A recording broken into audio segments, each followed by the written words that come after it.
months ago, we talked about colonialism in Pokemon games, right? We're talking about colonialism in Sword and Shield specifically, and how if you make this weird version of England, right, of the United Kingdom, you are sort of carrying through these colonialist ideas and themes, right? And how most of what they were doing seemed unintentional. And because it was unintentional, it was kind of bad. So this game started to do previews, and I started to see the starters, and I was like, Fuecoco looks like a chili pepper, but chili peppers are like American. I don't know that there are European chili peppers. And then as the other further evolutions were leaked, I just kind of rolled my eyes because I was like, oh, Fuecoco grows a sombrero, and then I hear people saying that Skeledirge is supposed to have like a Dia de Muertos theme, and I was like, does Game Freak just not know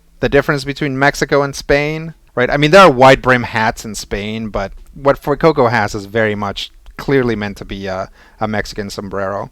And then I saw like the ones for Quaxley, and I was like, Quaquaval is like Carnival. That's Brazilian primarily. And, you know, Spain has some like analogous stuff, but I was like, do they just not know what countries are? And so I was quietly disappointed, but I didn't say anything. A little bit ago, I watched a YouTube video where they spelled it out for me. It's not like I watched a YouTube video and it made it click. I mean, it did because it told me what it was, but it like blew my mind. Starters for the last few generations usually have a theme. The XY starters are like a fighter, a wizard, and a rogue. The starters for the last game are like a spy, a drummer, and a soccer player based on UK pop culture. So I watched this video and they were like, the theme is colonialism.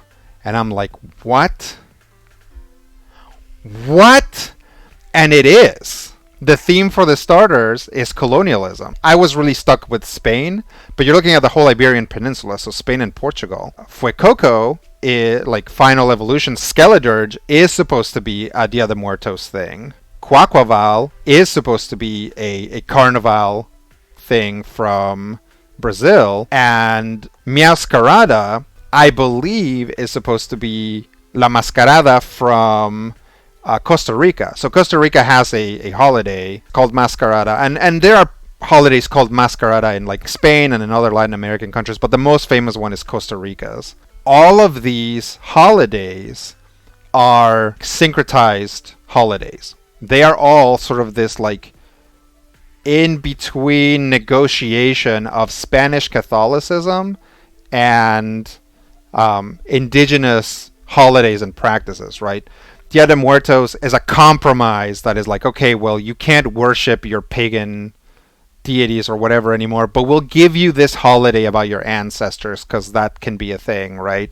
Same thing with Carnival and Mascarada as well. It's like this combination of Catholic stuff, Spanish Catholic stuff, local indigenous aspects of the indigenous population. And I'm like, was this on purpose? Is there something subversive about this? Like, is this true? If it was, right, if it is on purpose and it's subversive, it's just such a mind F because you have to engage with it, right? So it's like, here's your game about Spain. You can't play this game without picking up a starter, right?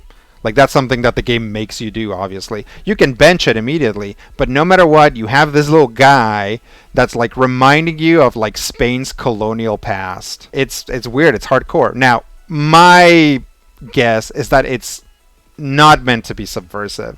That it is, in fact, supposed to be a good thing about Spain, right? They're like, hey, let's make the starters evoke the places that have been influenced by Spain's wonderful culture, which it might be something that someone who's not from either Spain or Latin America might say. Honestly, people in Spain and Latin America might say it too. I've talked about this before. There are lots of people who are like, rah, rah, it's a good thing that Spain came by and kicked over all the temples, right?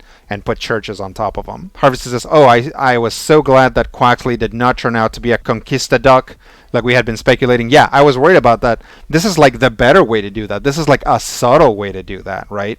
Or she says, if it was on purpose, that kind of rules, but it's also wild that the last region was based on England and they barely had subtext about colonialism. Oh, Swordward and Shieldbird are like I think can be seen as representing royals and the fans of royals, and then basically being idiots, right? So, are there subversive elements in Game Freak? Are there people that are like aware of this stuff and trying to put stuff in that like sort of drives this like little wedge into things? I would love to think that that's true, but it's also possible that it's just, coincidence or whatever.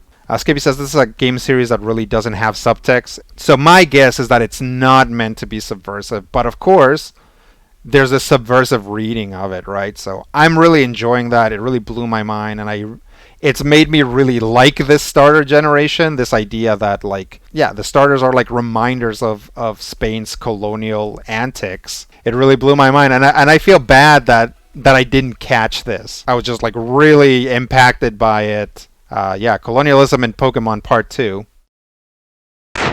Yeah, video is over. Don't forget to like them, subscribe them, and give that bell a ring-a-ling so you don't miss a thing.